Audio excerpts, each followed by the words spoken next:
Guild Wars 2 is an amazing MMO. It has a gorgeous world that's incredibly fun to explore, a hassle-free horizontal progression system, and a story that's been, well, kind of all over the place lately. But with the release of the newest expansion, Visions of Eternity, suddenly everyone is raving about the story. And is that hype really deserved? As someone who played through all of Janthir Wilds lately, and couldn't tell you a single relevant plot detail if you held a gun to my head, I find that a little hard to believe. Maybe that's because the last expansion I played, where we set out to a new exotic destination, didn't really turn out so well.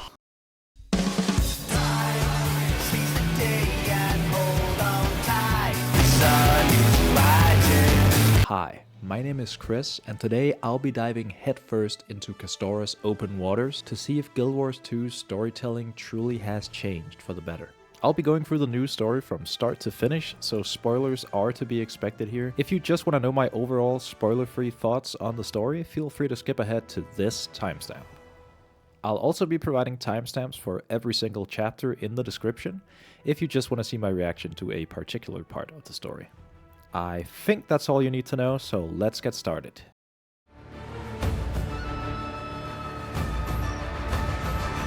Guild Wars 2 features a variety of different, interesting playable races, such as the tiny, technology-focused Asura, or the walking cabbages known as the Sylvari. But unfortunately, we won't be playing any of those for this adventure. The reason for this is I have this sick need for immersion whenever I play a game that lets you customize your character. And so instead of opting to create any sort of cool-looking, interesting character, I instead go the route of making my character look more like the actual IRL me, which means that I tend to create the most generic looking, boring human male imaginable. The likeness is stunning, I know. Anyway, slap a hood on that sleep-inducing mug and we're good to go.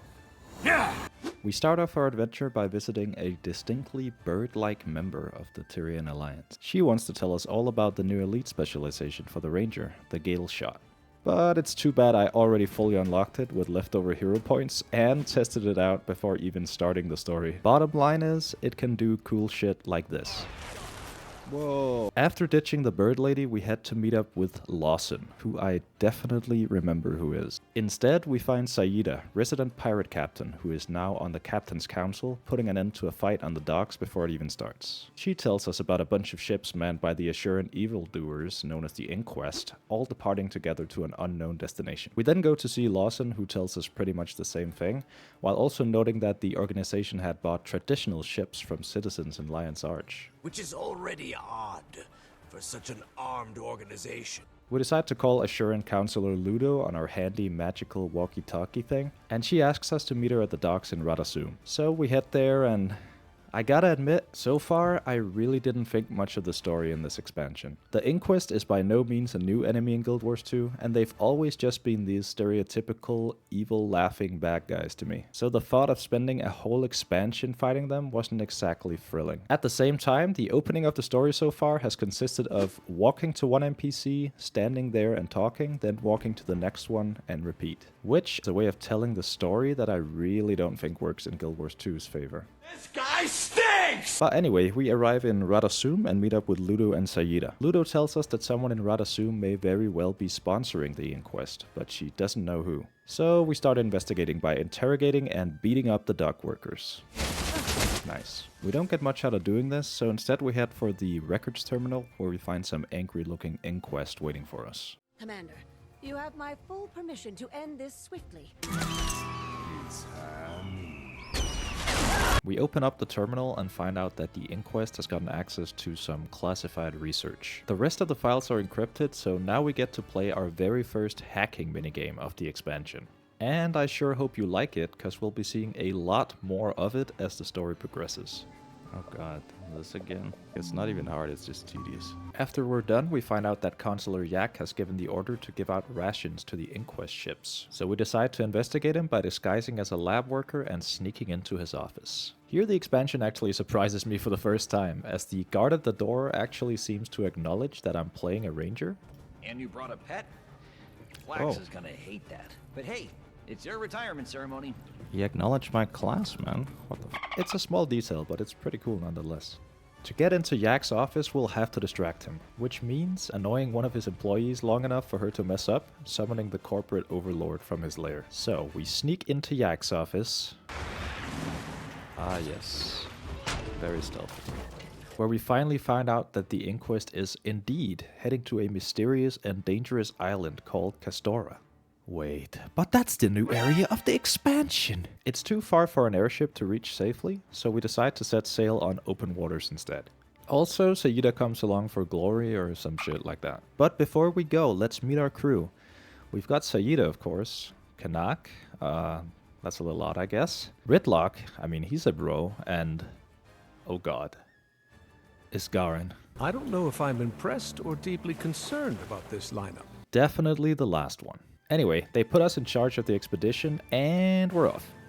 On the journey to Castora, we fight off some baddies, put out some literal fires, and deal with some Japanese culture trying to sneak into our Western MMO.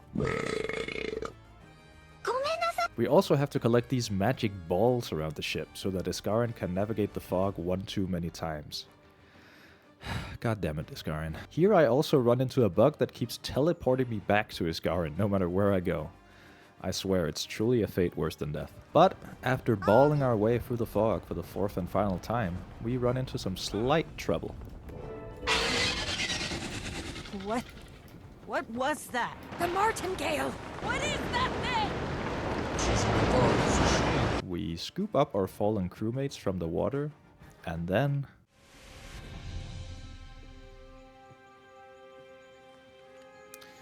dude, these cutscenes need like an up-res. They need a glow-up, man. Coursing with magic. Like, in-game it looks so nice, but... So it is. oh.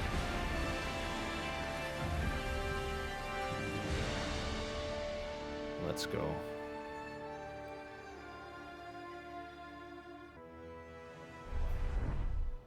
There it is. Before we're let loose into the open world, which I was absolutely salivating to explore at this point, by the way, we're asked to bring some supplies with us to shore.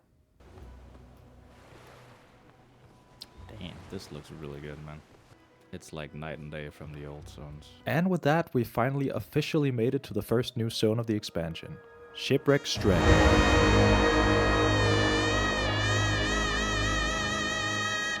I've no need of solid ground. We kick off Chapter 2 with Kanak mourning the loss of his ship, the Martingale. Ah, sweet martingale. Such a tragedy. We then set out to scout the island and help pick up a few pieces of the Martingale for Kanak. It's here we get our first proper look at Castora, and... holy... yeah, it's pretty. After that, we head back to Kanak, who isn't too pleased with what we found, since there was nothing of real monetary value. You see, we only found food and medical supplies, and we decide to put it to good use, doling it out to the crew scattered around the beach, a mechanic that first made its debut back in Path of Fire, I believe. It's the all-time greatest mechanics in Guild Wars, all making their return. When we return to camp, we find a local Castoran waiting for us there. Her name is Westergaard, and she isn't exactly pleased to see us. Come talk to the mayor. Make sure we don't need to shove you all back into the bay. So we go to see the mayor, and he isn't really having our company either. He asked us to prove ourselves with the locals in several ways, such as befriending Pete, which gives us access to the brand new Skimmer Masteries, doing events and renown hearts around the map, and so on. From here I have around 2 hours of footage of me just going off and doing random stuff around the map before finally progressing the story. The exploration in Guild Wars is truly something else. I think that gave me much progress. God damn it, Guild Wars. Anyway, after finally just doing what the game tells us to, we go back to Mayor Osborne and ask him about the inquest. Well, a whoop-de-doo, we got skamazed. He doesn't know anything at all and instead directs us to his local crack dealer who is hiding out on the beach. This guy won't give it up for free either though, and so we head underwater to collect shiny salvage from the local shipwrecks around here. Once we have enough of those, Sparktail gives us the lowdown on a local pub to the southwest, where we find...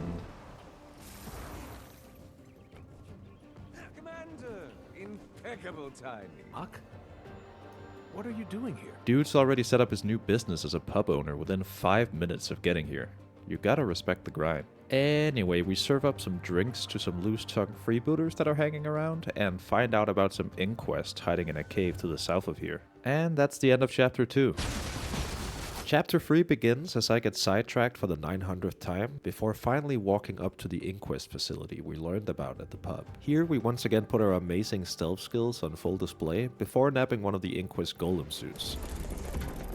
With this, we can infiltrate and sabotage the base by hacking into the command consoles and turning the golems against their masters. Oh boy, did someone say hacking? You know what that means. Man, we really need some new minigames soon. We finish doing our dirty work, and it's here that we first spot some honest-to-God villains in this story. The two high-ranking Inquest leaders, Kuda and Seb. Interestingly, they don't seem to get along too well. Seb orders us to use our golem powers to open the cage to two of his mechanical raptor experiments. That way they can deal with the rampaging golems. Yes. Yeah. Very good. Very good. On their way out, the two Assurance banter continues to get more aggressive, and Seb mentions that he only obeys orders from the director and no one else. Interesting. Just from this small portion of banter between baddies, I am already about 1000% more invested in what's going on. There's some good writing and VA going on here, and there's something about Seb's crazed demeanor that's especially fascinating to me. I wonder if the expansion can keep this up all the way through. Anyway, things of course go wrong as our golem suit malfunctions and we have to fight our way out of the cave. We go back to fill in our crewmates before heading off again to track Agent Thessa, an Inquisition agent that Kuda and Seb briefly mentioned during their verbal assaults on each other. We track her to a freebooter bar, and after persuading goons around the area to give up the password and a suitable outfit, we make our way inside and listen in. Full-time jobs with rules, policies, and for what? A pension? Here we learn that the Inquest is trying to recruit the freebooters in exchange for Mark II golems, and of course, plenty of booze. Needless to say, they agree to that deal. So we head out and sabotage those golems so they can't use them against the friendlier locals around here and... Ooh, look, it's a meta event! Anyway, after we're done, we report back to Saida. Been in there a while. Got sidetracked. Marking the end of Chapter 3. Chapter 4 begins as we head north to hunt some more Inquest, this time Kuda and Seb. We need our skimmer to help with this, but I somehow don't have enough experience yet to unlock the mastery for it, so... 20 minutes later. After doing some events around Castora, we finally unlock the mastery and start tracking. We also gain this sick barrel roll ability. Oh, that's so much better. We dig up some buried Inquest caches and find out that Seb has been gathering artifacts that he wants to use in some grand experiment. We also find a voice log from Kuda to someone else, where she once again solidifies her hatred for Seb and also mentions an experiment with a so-called seneschal. Intriguing. Lastly, we dig up this note that mentions a second seneschal in a place called Starlit Weald, as well as a Vlox, who or whatever that is. We continue to follow the trail and decide to call in backup before moving in on Kuda and Seb. But before we go in, I just gotta check out this event over here. Okay, good to go. Finally. Ridlock and Saida tells us that Isgarin has been seeming a little odd lately. Like he doesn't want to be here even though he insisted on coming himself. Please, be my guest and go. We proceed to fight the local wildlife on our way to the Inquest commanders. That's a giant enemy crab right there. Until we finally catch up. Got eyes on those raptors? Friends of yours, Kuda? This is our chance. There's no guards around. Time to get some... Here, catch. What? Never mind. So here's this giant enemy crab. This is Keela, Seneschal of Waves. She's bound by madness. Oh shit! And she is quite the unique and fun boss fight. Whoa. It seems like she's being controlled in some way by the Inquest, and so we want to help her try and calm down instead of killing her. She's also apparently very protective of the artifacts that Seb buried around her territory. So we pick them up and throw them to her as a gesture of goodwill until she finally calms down. After the fight, we discuss with our crew and put the pieces together. Shadowstone. The artifacts all seem to belong to the Seers, which means magic in Isgarin. Either he can't hear me or he doesn't want to talk. What a shame. And with those revelations in mind, our journey through Chapter 4 is at an end. We decide to head further inland to the second zone of the expansion. Oh shit. Starlit Weald.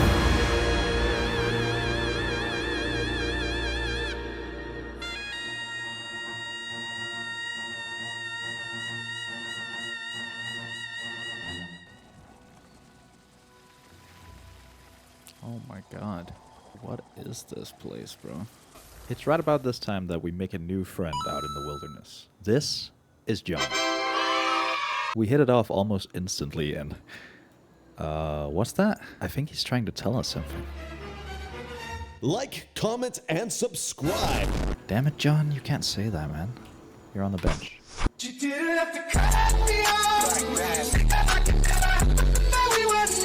After a few detours, You're so cute. Hello, little guy. we make our way to Ridlock and Saida in the middle of the forest to check up on the Alliance camp. We're sent out to visit all the scouts posted around the forest to get the lay of the land, and to ease tensions between all the different factions that are working together here. Wayfinder. Always a relief to have you around.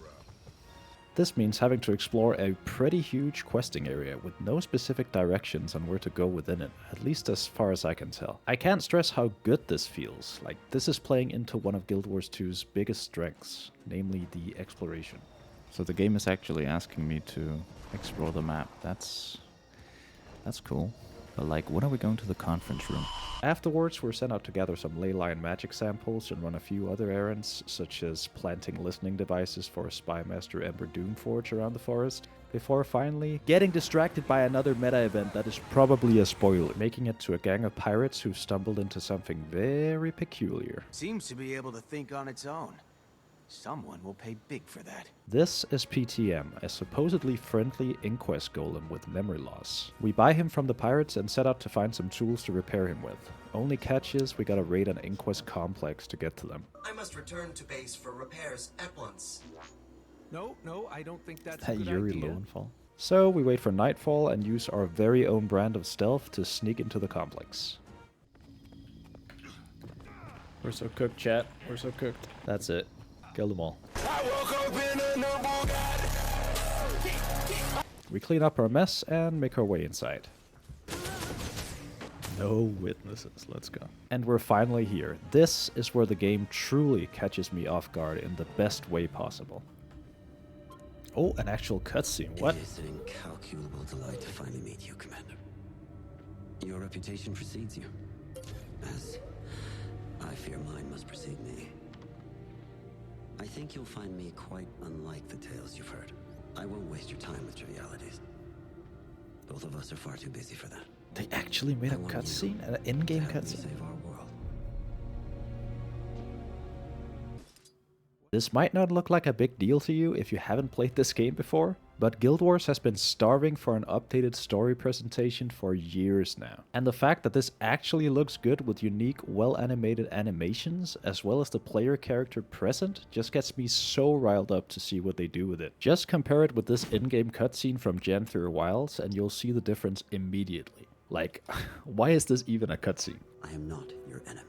Anyway, this is Vlox, the director of the Inquest. I'm honestly glad I get to watch back my footage while making this, because at this point I was still too stunned to actually comprehend what was happening in front of me. The way he was introduced might be coloring my opinion just a little bit, but Vlox seems like a legit cool villain, if that is what he actually is. He's very mysterious and he keeps talking about the world needing more people like us, that we need to take matters into our own hands, and that he wants to help prepare the world for what is to come. We can't do that while all the power rests in the hands of those like Isgarin. That's it, I call it best character of this whole expansion right here. He also drops the bombshell that the Arcane Council are secretly sponsoring the Inquest journey to Castora. Then he dips. It seems like every time we enter an Inquest facility, the story just gets so much better. Vlox is truly fascinating and I'm very curious what his role in this whole conflict will be. Anyway, we get spotted immediately after, meaning it's time to get that repair kit to go. After we escape, we head back so we can fix up PTM. In case you're wondering, yes, I did actually do every single thing in here. To fix him up, we'll have to... Oh no. There's that minigame again. Now you're an expert in Golemancy, Commander. Where do you even find the time? While PTM reboots, we update the others over magical walkie-talkie before... It seems your new friend has finished rebooting. We ask the golem about vlogs and we find out that the director actually used to be an engineer back in Radasum. More specifically, he worked on the Magus Dam and tried to warn the Arcane Council several times that the dam was going to collapse, but those warnings fell on deaf ears. After that, he left Radasum, took up with the Inquest after a period of time, presumably to take future matters into his own hands. We also tried to find out what artifact Vlogs is specifically searching for, but no records apparently exist of that. All we know is that the Inquest are apparently still searching for it. Vlogs calls us up on that device he gave us, and instead of being mad or annoyed that we're looking into him, he actually apologizes for not being able to tell us more. He also reveals that he is only with the Inquest to get the results he needs. A hammer is a cruel instrument, but we would struggle to build without it.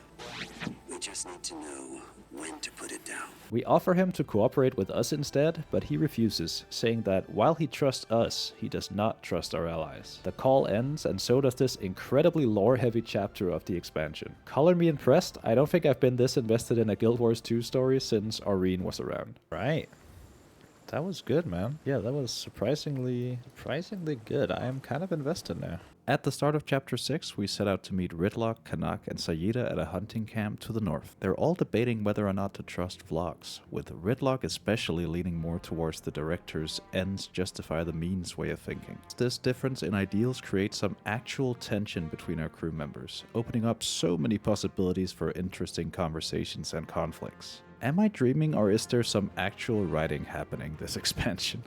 Anyway, we agreed to find out more about Vlogs' motivations before deciding for or against trusting him. To do that, we're gonna have to scoop up some data banks from the mecha raptors that roam around here. Is harvesting cybernetic reptile brains outside your wheelhouse, Commander? Use anything at this point. We bring back some raptor brains, and while Kanak examines them, we head out to do some good around the forest. Ridlock warns us on the magic Nokia that Sayida and Kanak headed south towards some ruins with a lot of Inquest roaming around. So we resist the urge to follow a commander around for loot and experience, and instead head down there to check on our crew. We arrive to find the two arguing about Vlogs and the Inquest, with Sayida firmly standing her ground that we definitely should not trust them. Well, we can be sure there's no Inquest in earshot, or you'd have been ambushed already. I'm all for Vlogs, man. Abolish that embassy right now. I never want to set foot in there again. Burn it to the ground. We head for the ruins while defeating Inquest every step of the way. And, to my surprise, the characters actually continue their arguing while fighting the enemies, instead of having just another stationary conversation. What game is this? We rescue a few scholars from some Inquest goons who had been asking around about the artifact without actually specifying which one they meant. So we head into the dig site to try and find the one they were looking for, without much success. We do kind of figure out that the Inquest are, in particular, looking for extra powerful magic, which, I mean, why wouldn't we just assume that in the first place? But we keep snooping around, fight a giant magical sword, which is assumedly some kind of seer defense mechanism, find a broken ritual tablet, and see this giant cool-ass gate before giving up our search. Our new scholar friends point us in the direction of a scholar Melissa, who might be able to tell us more, as she supposedly runs some kind of seer lore YouTube channel. It is a whole lot of trouble to run to, though. Especially when we've unfortunately got one of the seers as one of our crew members. So we try dialing his number once again. It's worth a try, at least. Iskarin, are you there? We need your expertise immediately. Don't pick up. But, once again, there's no answer. Thank God, man. Rewatching my footage, I'm starting to think this dislike for Iskarin might be a tad unhealthy. I feel like I'm a little bit like the guy who runs that hate club for Stuart Little on Facebook. Me think me go and take Stuart Little's life. Guy's unhinged, man. Doesn't mean he's wrong, though. We set out to a priory camp to find the lore master, but not Braham tells us that she isn't here and that we might as well make ourselves useful while we're waiting. So we rip and tear until the job is done. Back at camp, Melissa finally decided to show up, but before she can tell us anything, she simply has to send us out on another scavenger hunt. Oh, it's another collection. But at least it's stabilized. Holy shit. I'm a big fan of the game sending us out on these, especially so new players can actually learn what they are, which is an important part of Guild Wars 2. It also means more time spent exploring the maps and getting distracted, so I'm all for it. After finishing everything on Melissa's shopping list, we head back to camp where we are once again blue-balled. Well, at least slightly, as she can't go too in-depth on the artifacts just yet, although she can conclude that they're all ritual objects of some sort. We thank her for her time, and she just has one more request for us. If you wouldn't mind asking Iskarin if he could talk with me for a bit, I'd love to pick the brain of an actual seer to help me put this all together. You can have him. We've beaten around it for long enough, Commander. It's time to find Iskarin and make him give us an No. answer. And with those solemn news, Chapter 6 is over. This one was definitely kind of a letdown after the excitement from the last chapter, but hey, they can't all be nail-biters. At least all this running back and forth did give us some breathing room to think about what Vlogs' motivations really are. But it sounds like you're looking for Iskarin, then heading Unfortunately. off to the west. Chapter 7 kicks off with not Braham getting all up in our business once again. He tells us that Iskarin apparently went west, and so we skimmer off to find him. We track him all the way to this beautiful, purple, plaza-looking kind of place, which we decide to inspect pretty thoroughly. One of our most notable finds is an Inquest audio log, where some random grunt remarks that she overheard Seb talking about controlling one of the seneschals, right here in the plaza. Ah, so that's what that was. We find some blue glowy balls, magical agitation, hanging around the area, and decide to follow the trail inside the nearby ruins. Magic this agitated could only mean one thing. It's reacting to something, or perhaps someone nearby. Oh no, don't tell me. No. So, we finally found Iskarin, and as expected, he acts like an entitled douchebag right off the bat. Ah, Wayfinder, good. I would welcome some assistance. We want to question him real bad, but he mentions that he's looking for something in the ruins and that we'll have to wait for the time being. So we call up our allies to let them know where we are. Ridlock shows up rather quickly, and together we head deeper into the temple to search for Iskarin's mystery object. We find a few inquests along the way and deal with them in the only way we know how. And we also have to dodge some of the temple's magical defense mechanisms on our way. There's a lot of inquests around, which means that whatever the temple is still hiding, it must be something valuable. Let's keep moving. Hopefully there will be answers further in. I fear you will be disappointed. As we plow through the enemy forces, we stumble upon a burial chamber filled with seer corpses. And of course we start raiding the tombs immediately for anything good. We find mention of something called Ancora, as well as some other mysterious writing. Lost in the rite of Dividium Nava, fallen on the doorstep of divinity. More defenses? Turns out the temple didn't really like us looting the place, so it pops out another giant magical sword to fight us. Iskarin insists that it was actually meant for him, and I mean, come on dude, can you just relax with the self-inserting for just 1 minute? This time, the flying sword summons a barrier that we can't get through with any of our attacks. So, what kind of method do you think we're going to use to remove this barrier?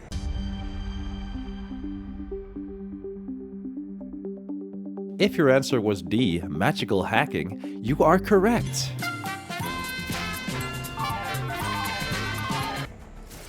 Oh god. Please tell me I only have to do that once. After the fight, we finally give Iskarin a well-deserved talking to, calling him out on all his bullshit. He, of course, reveals in the most arrogant way possible that he already knows what the Inquest are after, that being the fabled Ancora that we read about in the tombs.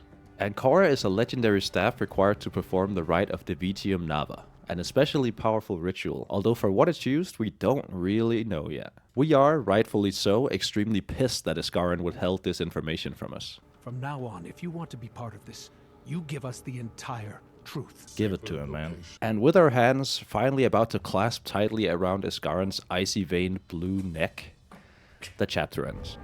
Definitely a bit too much Iskarin for my liking this chapter, but I'm sure we'll get back to Vlogs and Seb eventually, right? We can talk to Ridlock here, by the way, where it becomes clear that he is slowly coming around to agreeing with Sayida's point of view from earlier. Vlogs simply cannot be trusted, even though he does seem to be telling us the truth. Implementing a noble vision is always where it falls apart. Chapter 8 is the final part of the story that's available right now, so I'm really hoping it ends in a way that is satisfying enough to serve as its own little ending, while also hooking me in a way that will make me look forward to future patches.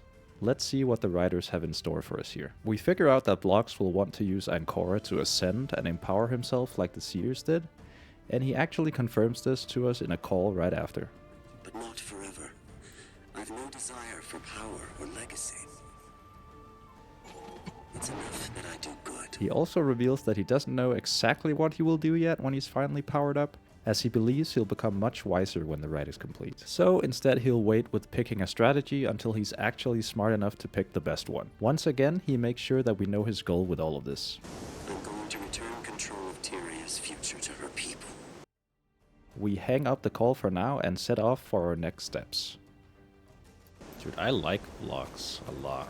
He's an interesting villain, if that's what he is. We then ask Iskarin for his advice in order to find Ancora, and to no one's surprise, he is of absolutely no use to us. I don't know. So we head over to PTM instead to see if there's anything on the staff in the Inquest database. Updates on whether Vlox has found. But no luck. PTM suggests that we search the various archaeological sites around Castora, and so we set off on one last scavenger hunt with quite a few hidden doodads to find on the new maps. At this point I had already fully completed them both, and so even though I am a fan of these collections being implemented in the story itself, I wasn't feeling super psyched to revisit all the same places I had already discovered on my own. But turns out I was totally wrong, as the collection actually sends you to a ton of areas that are hidden from plain sight, with most of them being scattered around the massive maze-like underwater caves and tunnels that I didn't even know was there. Holy shit, this was hidden here?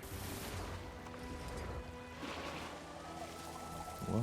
I won't spend too much more time on this, as this is a video focused on the story, but I think you can tell that I'm really enjoying the focus on exploration this expansion. Anyway, before we finish up the collection, we do find a hidden voice log from a member of the Inquest, noting how eerily calm Vlog seems to be about having the Alliance on his tail, while Seb on the other hand seems to be getting more and more aggressive. With that, our days spent collecting are officially done, and we head back to Iskarin on the off chance that he'll be actually useful this time. We tell him about our findings, and he recognizes our description of the 3 runes we found scattered around the forest. These are binding runes. Each represents a different facet of a very immense spell. We head to the plaza with Iskarin to see if he can somehow trace the origin of the runes there. As he explains it, if someone casts a very powerful spell using these binding runes, their essence sticks around at the location the spell was cast. And it's this essence Iskarin wants to search for. So we head for the center of the plaza and... It's you?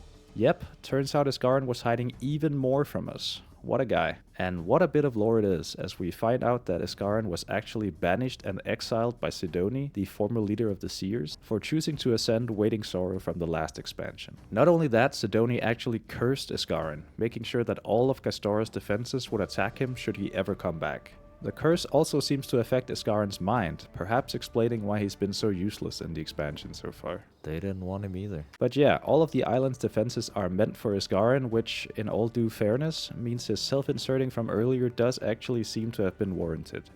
This time. I'm watching you, buddy. Am I so theatrical to you now, Wayfinder? The danger-ridden fog around the island are actually part of these defenses too, which also explains why Iskarin chose to come along on the ship instead of just flying here. No, it's an Iskarin expansion. No! We must abandon this place before war reaches our shores. It is time. Anyway, the vision of Sidoni wanders south with the staff, mumbling about some tree or another, and so we set off to follow him. We meet up with Sayida, Ridlock, and Iskarin and start searching for a secret entrance around the area, which we immediately find. I think I found the entrance. That was quick. Of course, the door is sealed, and so we continue searching around for some hidden pressure plates to open up the way. Once we open up the door, Iskarin has a piece of advice for us. Try not to touch anything unless I instruct you to. I'll touch whatever I goddamn please. When you've been in one ancient tomb, you've seen them all. What is this? I touched it. I'm gonna touch every single artifact in here. I just want to go back to Vlogs, man, please. We reach a gate that's sealed with Shadowstone and pick up some more magic balls for Iskarin to play with until he gets the door open.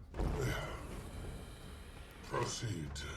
We finally hit the end of the ruins where we find a massive, ominous chamber with something lying on a pedestal at the back.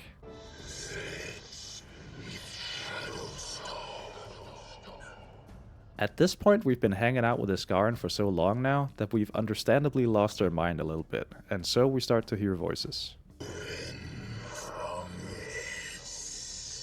Turns out everyone else can hear them too, actually. This is it, isn't it? It is revolted by my essence. It's not the only one who is. We grab Ancora as we feel its power surrounding us, and start heading back with the staff to bring it to...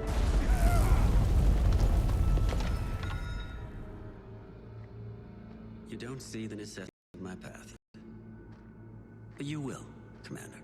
Vlox runs off with Ancora and smirkingly leaves Seb behind to keep us distracted. Turns out he brought some backup with him.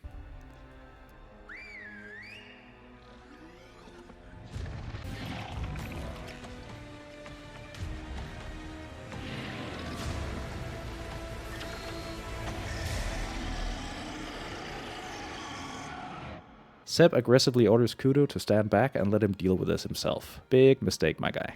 And it's here where we finally get to see if we've mastered the Gale Shot enough throughout our journey to overcome our strongest enemy so far.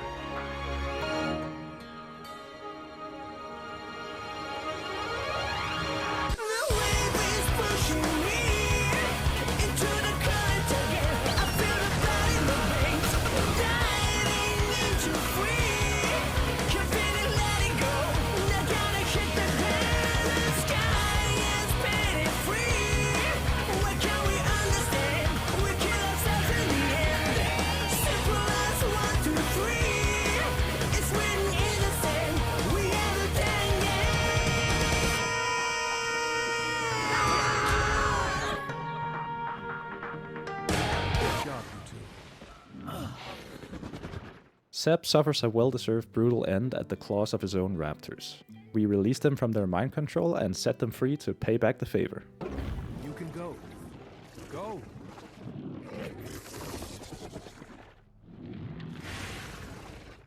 Here's hoping they join us at some point.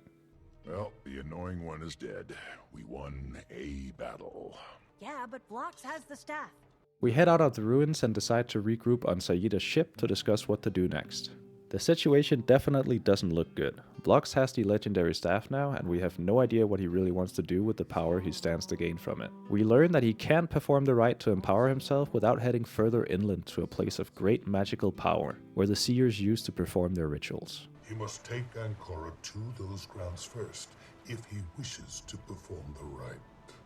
Undoubtedly setting us up for the next area to come in future patches. After we finish our discussion, Vlox actually calls us up himself. He thanks us for taking care of Seb, as he was apparently getting way too cruel for Vlox's tastes. He also sounds truly regretful that things have to be this way. The future of our world is at stake. He repeats that he is not our enemy and that he hopes to prove it to us in time. You don't have to do this, Vlox. I do, Commander. Someone must. And no one else will. And with that, Chapter 8, along with the story as a whole, comes to an abrupt end, at least for now. But before we're completely done, we do decide to check in with our crew members one last time. Kanak and Sayida finish their argument from earlier in the most adult way possible. Ah, you're an ass. Iskarin farms another quick L in an impressively short amount of time with his optional dialogue. I once thought that I knew the solution to each of the world's problems. You don't. It's impossible to know. Finally, Ridlock tells us that he is mighty suspicious of the Inquest partnership with the Arcane Council, pretty much stating that Vlox will inevitably turn on them when he gets the chance. Whatever he sold them on was a false bill of goods. And there we go, that's every single Visions of Eternity story chapter completed. It's been quite the journey. Let's talk about it.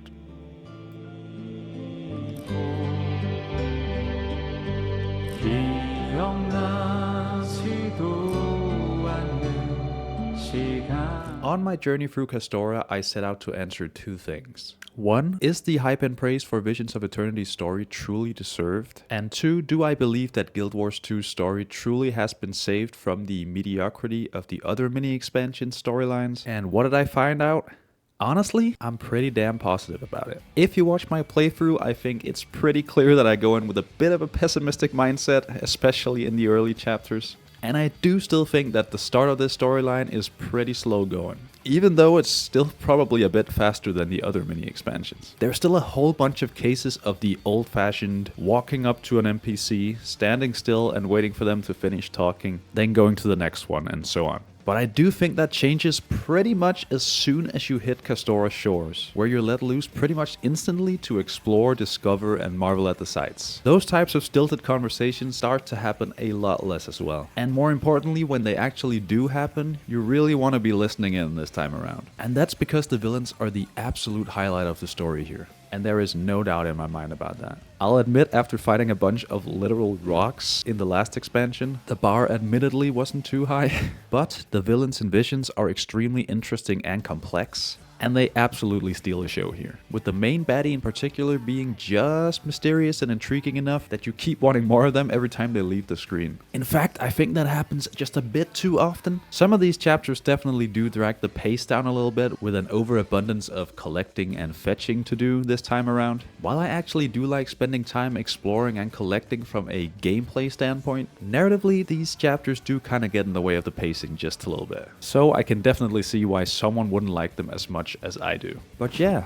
other than that, I really did enjoy my time with Visions of Eternity. It's definitely not a mind-blowing narrative masterpiece or anything like that, but it's definitely a step up from every other mini expansion in this post-Dragon era of Guild Wars 2. That's not only because of the story itself, but also because of the new storytelling techniques they use here, such as actual in-game rendered cutscenes in 2025. I can't show it here because of spoilers, but these have so much potential to provide variety, excitement, and actual cinematic value to the way the story is told. I'm a little sad that they don't use them more here, and I really hope that they don't sleep on them in the future. As it stands right now though, Visions of Eternity is absolutely worth coming back for. Whether you're a veteran like me that fell off somewhere along the way, or you're a new player that just wants to understand what all the excitement is about.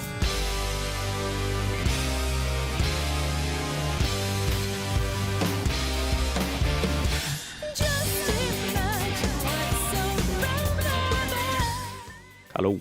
First of all, I'd just like to give a massive thanks to you for watching this video. I did not expect it to become as massive as it turned out being in the end. Honestly, it's pretty much consumed my life for these past few weeks. That being said, I don't think I've ever had this much fun writing and editing a video, and it's my hope that that really shines through here, but let me know. I have never made such a huge video before, and oh boy did I feel it. It took a lot of time, effort, and energy to cook up, and honestly, it kind of surprised me how much goes into making a video of this scale. That's why, and I really do hate bringing this up, but I have to do it. If you did enjoy the video, please consider dropping it a like, a comment, a share, anything like that. Anything you do helps out a ton, and just by watching, you've made a huge difference, so thank you so much again for that. Let me know down below what you thought of the story. Was I totally off base with this? And what did you think of this format for a video? As it stands, I'd really like to make more of these when future story patches release, but I would like to hear if that's something you're actually interested in seeing as well, so please let me know. I'm not sure I'll have the time to cook up another video this year, hence the early Christmas sweater. So happy New Year's, Hanukkah, Christmas, all of that if I don't see you before 2026. Take care, have yourselves an enjoyable time, and I will see you for the next one.